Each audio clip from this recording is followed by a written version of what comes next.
श्रद्धा, सेवा और संकट मोचन की जीवंत मिसाल दैनिक सत्याग्रह न्यूज की विशेष प्रस्तुति में आपका स्वागत है। आज हम एक ऐसी कहानी लेकर आए हैं जो मन को छू लेती है। हाँ। सिवनी मालवा तहसील का एक छोटा सा गांव है, रेहड़ा।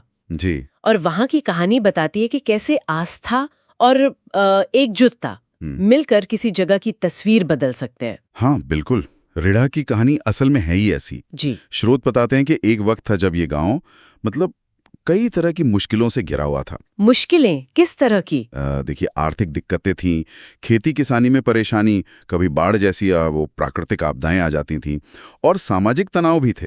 अच्छा।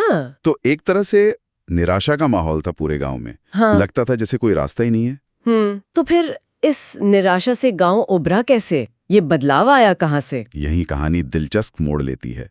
जब गांव के लोगों को लगा कि अब सब रास्ते बंद हैं, तो कुछ बुजुर्गों ने पास की तहसील है भेरुंदा, वहां गुलरपुरा गांव के एक संत थे। संत? हाँ, तपस्वी संत। लोग उन्हें काली टोपी वाले गुरुजी कहते थे। अच्छा। गांव वाले उनके पास गए मार्गदर्शन के लिए। तो गुरुजी ने क्या राह दिखाई? गुरुजी ने कहा कि दुनियावी उलझनों से मन हटाओ, आध्यात्म का मार्ग पकड़ो, हनुमान जी की भक्ति करो, उनकी शरण में जाओ, वही संकट काटेंगे। और गांव वालों ने मान ली उनकी बात, सिर्फ सलाह पर? पूरी श्रद्धा के साथ। यही तो खास बात है। उन्होंने फौरन गांव के हनुमान मंदिर में हर मंगलवार अखंड रामायण पाठ शुरू कर दिया। अखंड पाठ मतलब लगातार? हाँ, बिना रुके 24 घंटे पाठ चलता है। और ये कोई एक दो बार की बात नहीं है, पिछले 22 सालों से। 22 साल हर मंगलवार? जी हाँ, बिना एक भी मंगलवार चूके। ये अपने आप में आप सोचिए कितनी बड़ी आस्था और संगठन की मिसाल है। अविश्वसनीय है सच में।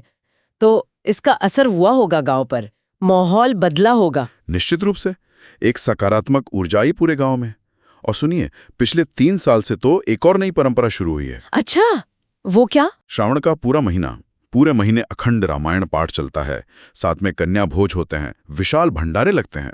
वाह, श्रावण मास में तो माहौल और भी भक्तिमय हो जाता होगा। बिल्कुल, सब मिलकर सेवा करते हैं, प्रसाद पाते हैं। इससे आपसी जुड़ाव और गहरा हुआ है। स्रोत ये भी बताते हैं कि लोगों का विश्वास है कि ये मंदिर सिद्ध है।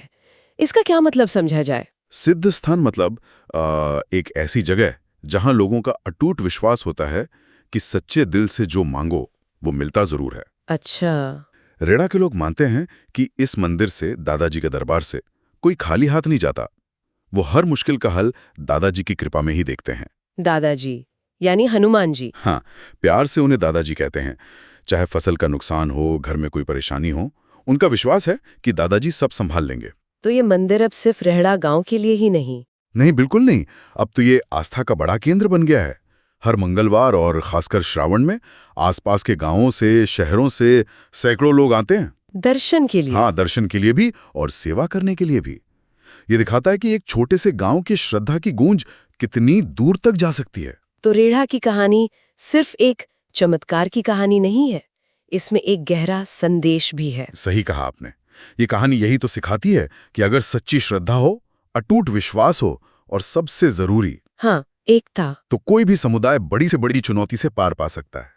ये सिर्फ एक गांव के बदलने की कहानी नहीं, ये सामूहिक इच्छा शक्ति की जीत है। और गांव वालों की प्रार्थना भी बहुत सुंदर है, सुनने में आया। हाँ, वो हमेशा यही प्रार्थना करते हैं। क्या? जैसी कृपा आपने रेड़ा पर की प्रभु, वैसी कृपा संपूर्ण भारत और विश्व पर बनी रहे। वाह, कितनी बड़ी सोच है, अपने साथ साथ सबका भला। जी, यही उनकी भावना है। सच में रेहड़ा की कहानी प्रेरणा देती है। बहुत खूब। जय श्री राम, जय हनुमान दादा।